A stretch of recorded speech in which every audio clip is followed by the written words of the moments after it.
In this video about using the data slicer, we're going to cover some important details. First, we'll talk about columns, how to add additional columns of data for each result. Then we'll get into actions, the various things you can do with your list of results and the data there. You can send an email, export to Excel, add a charge, and so on. Third, we'll talk about user roles. These affect what you're able to see and do on the data slicer.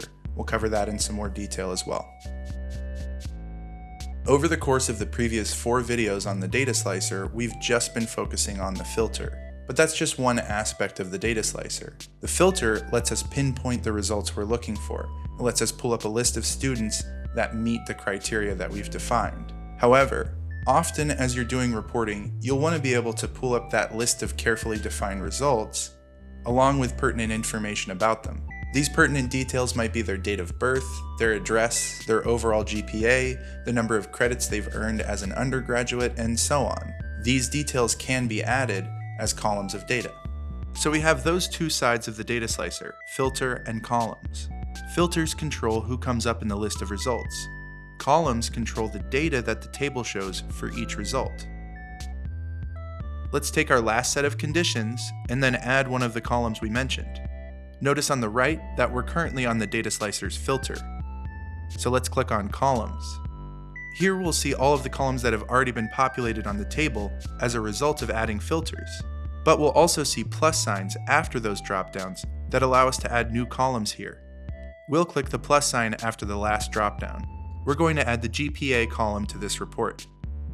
We'll use cumulative GPA, including transfer units, and set it to students last term and undergraduate.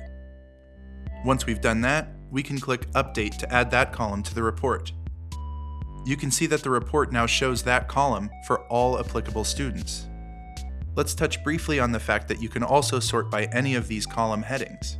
Let's say we want to see the highest GPAs here. If we click on the column heading, that will give us these students sorted in descending order. Highest GPAs up top. Clicking it again will give us the list in ascending order. Once you've run a report and gotten results, you can open up actions. We're not going to go through all of the possible actions, especially since many of them are self-explanatory. The most important action you have access to here is Export to XLS. Click on that option, and this will land you on the Export Helper dialog. You can add additional data columns here as well. So let's toss in the birth date column.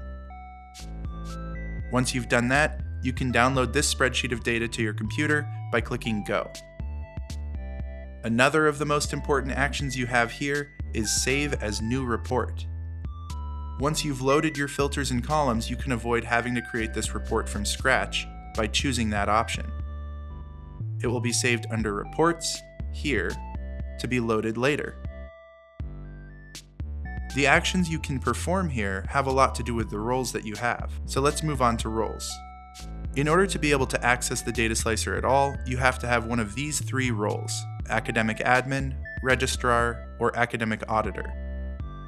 Beyond that, if you want to be able to use the data slicer to pull data on, say, financial fields, you would have to have the role that would let you access those fields. This also applies to actions, so if you want to be able to apply a charge, you would have to have an applicable financial role. Likewise, if you'd like to manage advisors, you'd need to have an admissions role. This series on the data slicer has covered a lot of ground. We've really dug into the building blocks of the data slicer. However, there are still other reporting options that can answer questions that the data slicer can't. In particular, we have the attendance and the enrollments tables.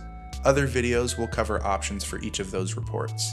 Subscribe to our channel and turn on notifications if you'd like to be alerted when new videos are posted. And if you want to learn more about using Populi, visit our knowledge base at support.populiweb.com. Thanks for watching.